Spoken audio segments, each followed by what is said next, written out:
We're back reading Chapter 1, Save Your Brain of the Medical Medium Brain Saver book. It starts with a quote, "You don't find out until it's too late that you're marooned and vulnerable. Maybe you never find out. Your body starts to deteriorate, your liver gives out, your kidneys go, or you have a stroke or an early heart attack. Before you even get a chance to reach for the brain knowledge you were sure would be there when you needed it. You never realized that your health crisis was because your whole body paid the price for a world that's utterly confused about how to protect the brain. Let's change that." Anthony Williams, Medical Medium. All right, let's get into it with my hat hair because it's winter. You've been preparing for this your whole life. Every guidebook you could find, every story, every piece of common wisdom, every social media video about others' journey, you've studied them all, knowing the time would come for you to get out into the fresh air, saturate yourself in nature, and pursue your own dream hike. Now all that's left is to pack your knapsack. What is that? I mean, I'm assuming it's like a backpack, but a knapsack? Okay. For the day, with the items you've told are the essentials. Map and compass, check. Water, check. Protein bars, check. Hat, phone, sunglasses, ID, first aid kit, spare clothing, some money in case of an emergency, your home and car keys for when you return. Each item is nestled into a special place in your hiking pack. You know it won't be a breeze. The fresh springs may be running dry in the drought, and steep boulders and tricky passes await. You've heard of people getting hurt up there, or worse, you've heard that one tragic story of the hiker who never came back. Still, you're sure you'll be okay. You're prepared in the vistas. Once you reach the top, okay, we'll put everything into perspective. Now's your time to take on the trail you've always dreamed of hiking. You begin. Brush crunches underfoot as you take your first steps onto the trail. The smell of moss hits your nose as you take your first deep breath. And birds burst into the melody to announce your arrival. At first, you're lost in reverie. I think that's how you say that word. In awe. It's everything you imagined. You feel an adrenaline surge of nervousness turn to excitement. You're so determined to reach the top that you don't take any stops along the way. It's one foot in front of the other, one small challenge after another, each of them surmountable, each of them giving you a sense of accomplishment. You're not worried that it's getting hot, not worried about the flush you feel in your cheeks or your strained breath, because you know you're getting closer to a rest area where you'll be able to dip into your provisions when you really need them. At last, you reach a small plateau. The trees are sparse now, and so are the trail markers. So you pause for a moment to check the map. Problem is, there's nothing in the front pocket of your knapsack. When you're positive you stuck your map and compass except an old dry cleaning receipt. The map and compass you must have fallen out. Well, you reason, if I keep going upward, I have to get there. After half a mile of wandering, you're officially lost. You drop to your knees, desperate for a drink of water after hours of single-minded determination to reach the spot on the trail you've seen in so many pictures on social media. You can feel it getting hotter. It was 90 degrees, but your car's thermometer, when you left the trail parking lot hours ago, and even at this higher altitude, you know it's climbed past that. You reach for the side pocket of your knapsack, and your fingers don't find the water bottle there. Your heart drops into your stomach. Instead of your water bottle, you find only a bubblegum wrapper. You swing your pack around to check if the bottle has simply jostled out of place, and you see plainly now that just like your map, your water bottle's not there. You start to panic, then try to calm yourself with positive thoughts. It will be okay, you tell yourself, even as your muscles start to twitch. At least I have my snacks. Yet when you unzip the compartment, your food is missing. All that's there is a paper clip. At least I can shade myself with my hat while I call for help. You think only to find that your hat and phone aren't inside there either. Instead, you find a pen cap and an old sticky note from 3 years ago with notes that no longer make sense. You start tearing through your pack, looking for something, anything, to help. You frantically unzip every zipper, peer into every corner, even shake out your pack, and still nothing useful. Sunglasses, identification, first aid kit, spare clothing, even your cash and keys, everything you so studiously thought to include is gone. The only items that shake out onto the ground are a penny, a nickel, an empty lip balm tube, an old name tag, a straw wrapper, and a tiny used battery. Your entire knapsack is empty and everything to support you in your time of need. What's your next move? Wait it out up here, where there's barely a scrap of protection from the fierce sun, and hope another hiker comes along and offers help before it's too late, or venture back down? You're not sure how far your legs will carry you, and you're not even certain how to find the way you came. Parched and dizzy now, you know neither option is a sure bet. It's an impossible choice. In the moment, all you know is that you're stranded and you're in crisis. This is our own survival story in everyday life, navigating trendy brain traps and trying to find help for a neurological, emotional, mental, and other brain-related symptoms and conditions that develop sooner or later. We can become just as strained as a hiker who is lost, alone, and exposed with no provisions in the sun-baked wilderness. This is how bad it can get. This is how imperiled we can become in life if we don't learn the truth about how to save our brains.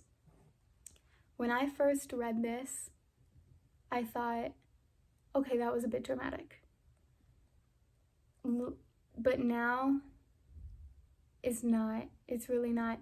As someone who is struggling with such severe anxiety and depression and autism, diagnosed level 2 autism, it was hard, so hard. I've been doing medical medium protocols and information for 3 years, and I don't have any of those. Truly, thank God, thank Spirit of Compassion. If you have ever struggled, or if you're struggling right now with anxiety, depression, autism, ADHD, so much more that we're going to cover in this really thick book. This truly has answers, so, but bear with me because it's going to be a while to actually get to them. But if you want to buy this book, absolutely, you can buy it on Amazon. You can buy it on in bookstores, Barnes and Noble. That's a big one. Also, you can go to the library, and they're in the library. That's actually where we got our first one, the original. Oh man, my neck kind of hurt. I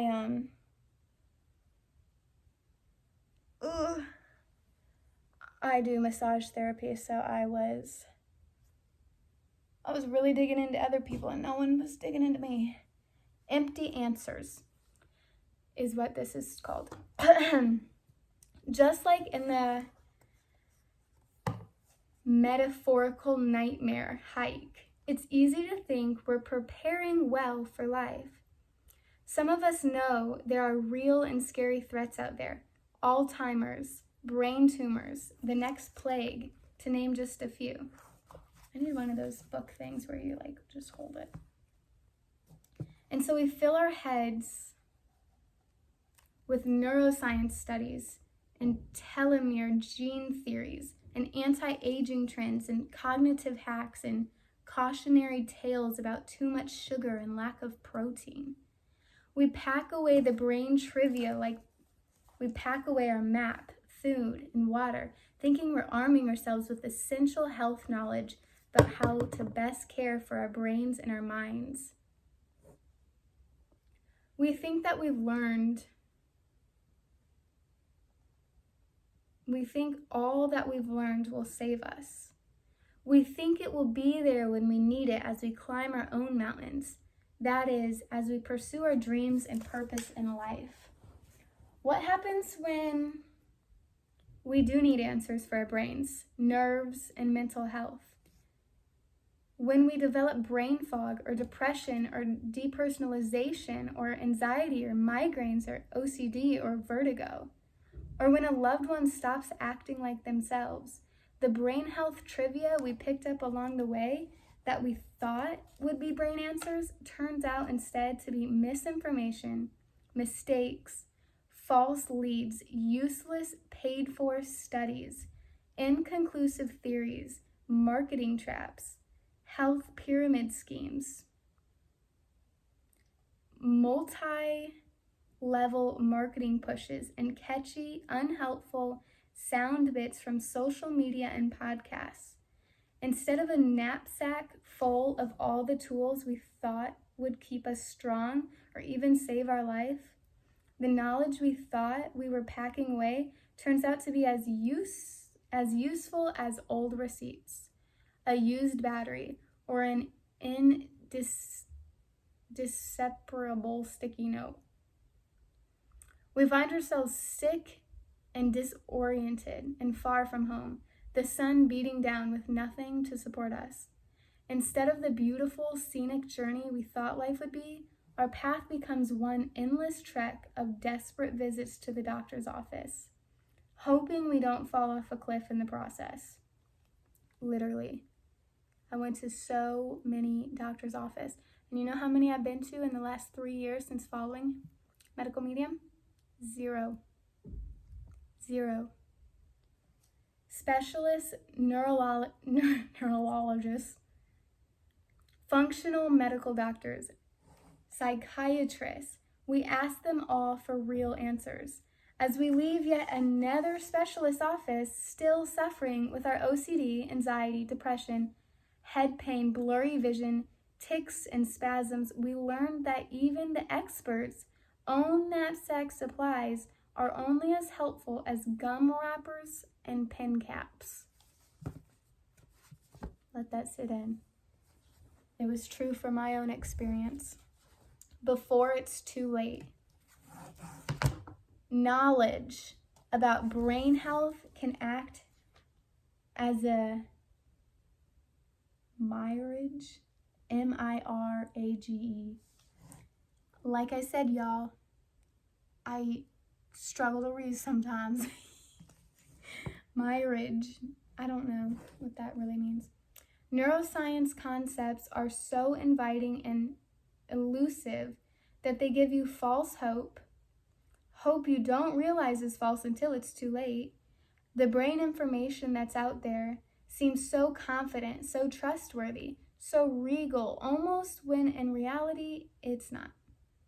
It seems as if science has the technical terms down. It seems like the players in the health field have it all sewn up. Brain information seems so legitimate, so true, so real, so advanced, when really there's nothing there that moves the needle for the chronically ill. When bits of truth do enter the neurological health conversation, namely when health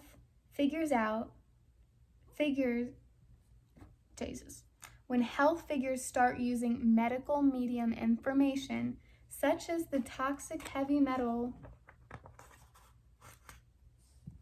causes anxiety, toxic heavy metals cause anxiety, without citing it, the truth gets contaminated, disoriented, and corrupted because they mix it with untruth at the same time, sometimes without realizing it. So the brain-saving information there sources promise us continues to remain beyond our grasp.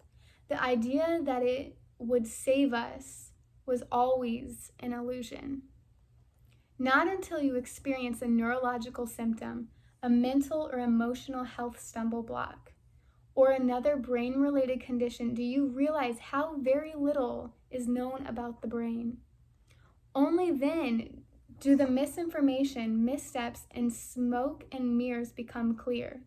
Tips, tricks, and trends for the brain are really for the ones who haven't suffered with brain-related complications, diseases, or conditions. When you have suffered, that becomes clear. That's when you realize you're lost and your knapsack is empty, and always was. That's when you see the merengue for what it is. Brain health advice for people who have very little wrong with their health or who have just trying to improve their health is deceiving. It always has been. When someone shares on social media about a health problem seemingly similar to yours that got better from a trendy approach, you don't know if the person on the other end of the social media network really was sick or not. What you can't see on your screen is that they haven't really suffered like you're suffering. Learning what truly works can shed light on the difference between trendy brain information for someone who's not really struggling versus usable and even vital information for someone who is suffering from some sort of brain-related condition that's minimizing the quality of their life. Brain fog that's not getting better and is actually worsening from a little caffeine or a fun trip to a favorite store or restaurant. Brain fatigue that's really slowing them down. Random neurological symptoms that's constantly remind them something's wrong. Anxiety or depression that leaves level 1 mild anxiousness and sadness and climbs to a crippling level 10. And anxiety and depression is talked about so much. It's absurd how many people are suffering with anxiety and depression. It's absurd. There is a life without depression. There's a life without anxiety. You can actually, it actually exists. I was diagnosed with anxiety and depression in high school. I think I was a freshman in high school. I think I was 13. 13! Already suffering, which is now known in this book, we'll get into it, is caused by heavy metals. What? Yeah, we'll talk about how heavy metals even got into the brain. And if you see the world right now, and if you're listening to this knowing that you have anxiety or depression, think about how those heavy metals got into the brain, and think about taking them out the brain using the heavy metal detox smoothie. It sounds too good to be true. Try it. Incredible. And not just any heavy metal detox. You can go on Google and you can find a bunch. I highly recommend not doing that. Highly recommend it. Go the slow and steady path. It's always the way. Don't fall into a trap. Because of the misguided tips and tricks and trends and instructions and seemingly expert advice about how to take care of our brains, decades go by. Generations go by as we take the wrong steps for our health.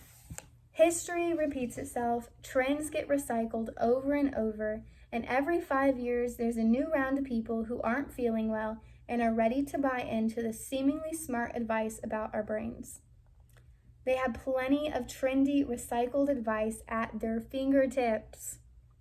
These days, it seems that everywhere you turn, there's a brain expert.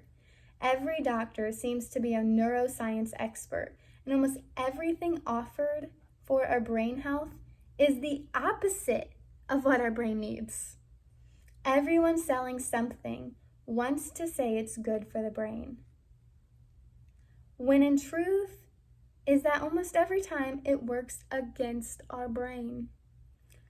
We have far surpassed medical research and science's limitations for the symptoms and conditions developing in people. There is more suffering occurring than the medical industry can keep up with.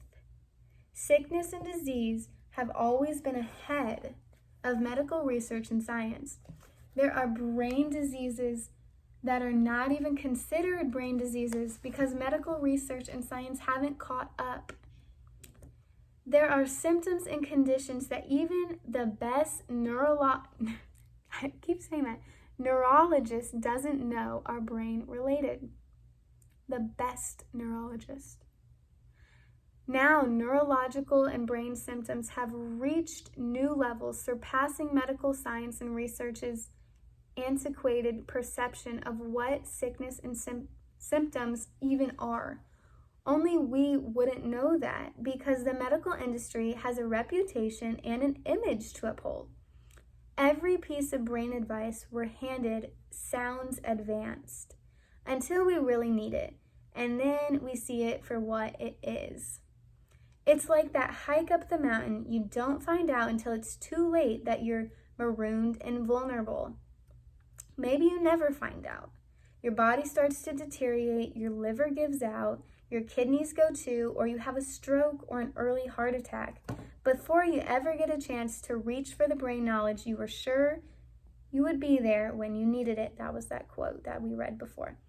You never realize that your health crisis was because your whole body paid the price for a world that's utterly confused about how to protect the brain. Let's change that. There's this piece.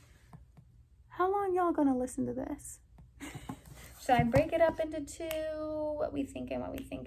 I'm gonna break it up into two. I feel like there might be some short attention spans, If you want to watch the next part, that will be up soon. Bye.